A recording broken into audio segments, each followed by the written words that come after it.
égoïste. Pourtant, quand son frère aîné mourut de manière inattendue, Viego, qui n'avait ni la propension ni les capacités à gouverner, se retrouva soudainement sur le trône. Il n'était que très peu intéressé par sa position, mais tout changea lorsqu'il rencontra Isolde, une pauvre couturière. Il fut si envoûté par sa beauté que le jeune roi la demanda en mariage. Ainsi, l'un des souverains les plus puissants de l'époque épousa une paysanne. Leur idylle était enchanteresse et Viego, qui ne s'était jusqu'alors jamais intéressé à quelqu'un d'autre que lui dévoua sa vie tout entière. Ils étaient inséparables. Viego ne se déplaçait quasiment jamais sans Isolde.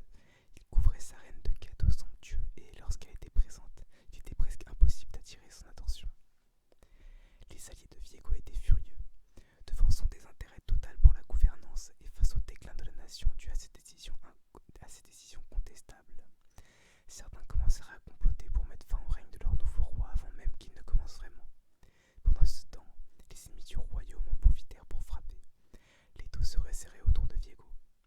Un assassin armé d'une dague empoisonnée vint pour le tuer, mais le roi était bien protégé et la lame n'atteignit pas sa cible. À la place, elle écorcha Isolde. La toxine agit rapidement et Isolde s'effondra dans une torpeur dévastatrice. Impuissant, Viego ne put constater que l'état de sa femme se dégradait au fil du temps. Partagé entre fureur et désespoir, il dépensa tout ce qu'il avait pour tenter de la sauver. Enfin, Isolde mourut dans son lit et Viego sombra dans la folie. Sa recherche d'un antidote était désespérée et démente. Incapable d'accepter la mort de sa femme, il sacrifia jusqu'au dernier trésor du royaume dans sa quête pour la récupérer. Tandis que le royaume sombrait dans le chaos, Viego s'isola avec le corps d'Isolde. Il devint haineux et violent. Un jour, il entendit parler du secret des îles bénies et de leur haut pouvoir guérir n'importe quelle maladie. Avec sa grande armée, il envahit ce pays pacifique, massacrant tous ceux qui se dressaient sur son passage, jusqu'à ce qu'il atteigne enfin son jardin secret. Il plongea alors sa femme dans l'eau bénite. Il voulait qu'elle revienne à la vie. Peu importe la destruction qu'il avait causée, peu importe le prix à payer. Et l'espace d'un instant, ce fut le cas. Isolde émergea de l'eau, à peine plus qu'un spectre perdu et enragé. Dans sa douleur, sa colère et sa confusion, elle prit la lame enchantée de Viego et la lui planta directement dans le cœur. La magie des eaux et de l'ancienne épée s'entrechoquèrent et l'énergie dans la chambre explosa. Les îles bénies furent ravagées et tous ceux qui s'y trouvaient furent piégés dans un état de non-mort consciente. Pourtant, Viego ne se souvient pas de cela.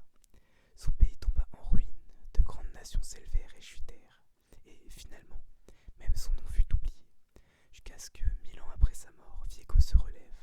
Cette fois, il n'échouerait pas. Son esprit reste contaminé par la même obsession qui le rongeait de son vivant. L'amour fou et infaillible de Viego nourrit chacune de ses actions, chacun de ses désirs, chacune de ses atrocités. La mortelle brume noire se répand librement depuis son cœur brisé, absorbant la vie de chaque chose qu'elle touche. Et Viego utilise la brume pour parcourir le monde à la recherche d'un moyen de ramener Isolde à ses côtés.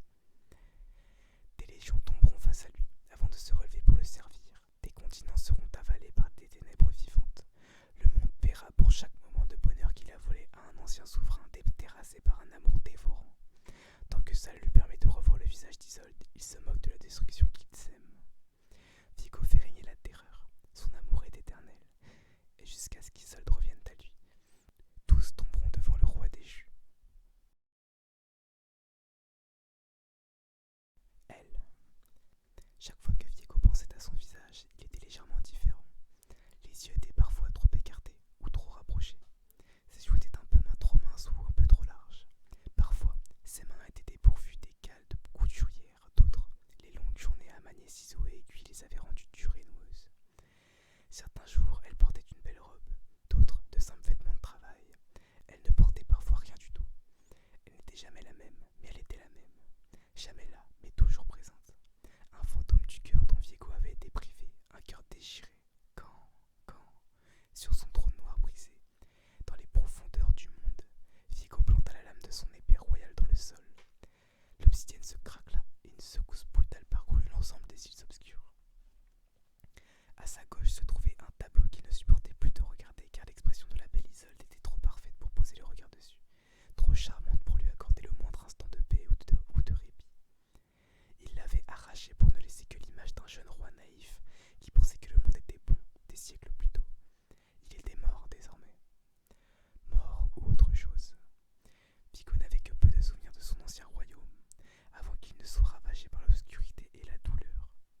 sur chaque fresque de chaque mur, dans un monde tracé au pinceau qu'il était le seul à pouvoir toucher, le seul à voir. Mais lorsqu'il tendait la main vers elle, l'illusion se brisait et il se trouvait là, encerclé de toutes parts par les eaux putrides qui la lui avaient volées. Viego arracha sa lame du sol et se leva, avant de frapper violemment sol et mur en gémissant. Puis il se figea pendant un long moment devant les vieux tableaux du royaume ancien, comme s'il y avait vu quelque chose de nouveau, devant cette image de lui-même, telle qu'il l'avait avant que les îles ne soient avalées par les ténèbres. Viego, dit-il, si beau, si jeune. Que t'est-il arrivé, Viego? Où es-tu? Il lâcha le tableau dont le cadre craqua en heurtant le sol, tandis que la toile se froissait en dessous. Où es-tu, Isolde? Dit Viego. Pourquoi ne reviens-tu pas? Mais il connaissait déjà la réponse.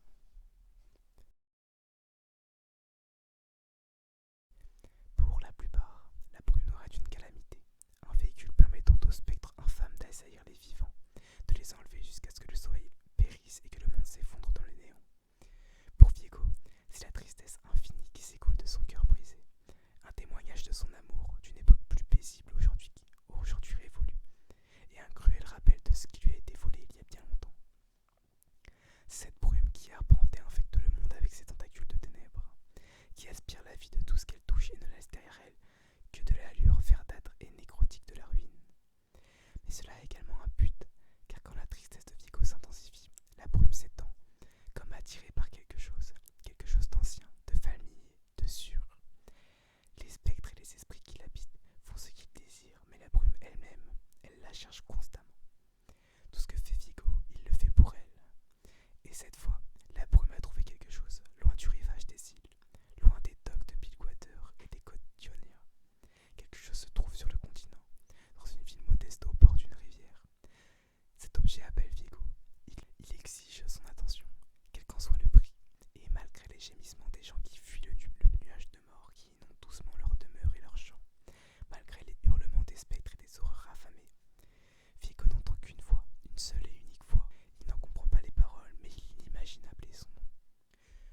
Le roi déchu jaillit du brouillard comme une ombre affamée et pourfend le premier garde qu'il voit avant de lever son épée au-dessus de sa tête. Le visage de l'homme se contracte sous l'effet de la douleur. Son corps fond et son esprit est absorbé par la brume, mais Viego le remarque à peine tandis qu'il abat sa lame sur un second garde.